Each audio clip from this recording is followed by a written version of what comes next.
अयोध्या को नकली और भगवान राम को नेपाली बताने के बाद अब नेपाल देने जा रहा है भगवान राम को नेपाल की नागरिकता।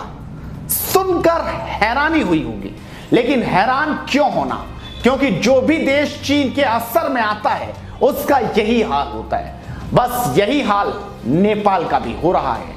तो बताएंगे आपको आखिर क्या है ये पूरा मामला, आखिर कैसे नेपाल तैयारी में जुटा है और क्या दावे कर रहा है। तो चलिए पूरी खबर आपको दिखाएंगे। शुरुआत करते हैं। नमस्कार, स्वागत है आपका हेडलाइंस इंडिया पर। मैं हूं नवीन चौहान। नेपाल के प्रधानमंत्री ओली का मानसिक संतुलन बिगड़ सा गया है। उसी का नतीजा है कि वो कभी नक्शे का विवाद लेकर आ जाते हैं तो कभी अयोध्या का विवाद।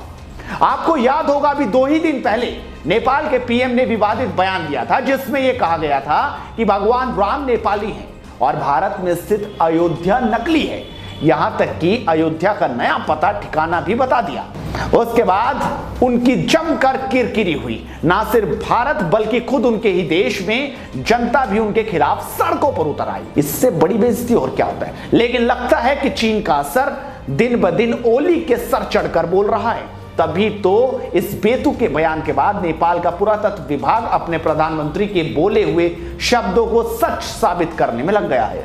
जी हां, अयोध्या को नकली और भगवान राम को नेपाली बताने के बाद ओली अब तैयारी में लगे हैं भगवान राम को नेपाल की नागरिकता देने की।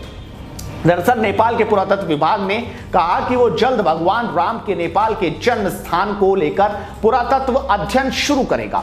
नेपाल के पुरातत्व विभाग के डीजी दामोदर गौतम ने कहा कि एक जिम्मेदार संस्था के रूप में वो देश में सांस्कृतिक और धार्मिक स्थलों के बारे में पुरातत्व खुदाई, अनुसंधान और अध्ययन करते आए हैं। ऐसे में अपने कर्तव्य से पीछे नहीं हट सकते, खासकर जब प्रधानमंत्री ने संबंध में एक बयान दिया।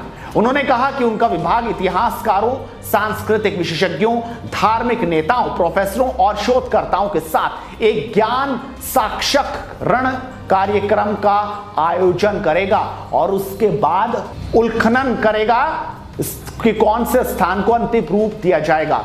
ओली के दावे के अनुसार फिलहाल 12 के थोरी गांव में उल्खनन की शुरुआत नहीं करेगा। लेकिन आगे सुनिए कैसे नेपाल के पुरातत्व विभाग वाले ये भी कह रहे हैं कि उनके पास कोई सबूत नहीं है। नेपाल के पुरातत्व विभाग ने कहा कि हमारे पास कोई पुख्ता सबूत है ही नहीं किन इलाकों में प्राचीन सभ्यता मौजूद थी, लेकिन हमारे पास इस बात के पुख्ता सबूत नहीं है कि असली अयोध्या इनमें से किसी जिले में थी। ऐसे में समझा जा सकता है कि पुरातत्व विभाग भी मान रहा है उनके पास कोई सबूत है ही नहीं। वो तो बस चीन को खुश करने में लगे हैं, ठीक ओली की तरह, ओली के साथ मिलकर चीन की गोदी में बैठकर। आप इस वीडियो को शेयर कीजिए और हेडलाइंस इंडिया को सब्सक्राइब कीजिए। नमस्कार।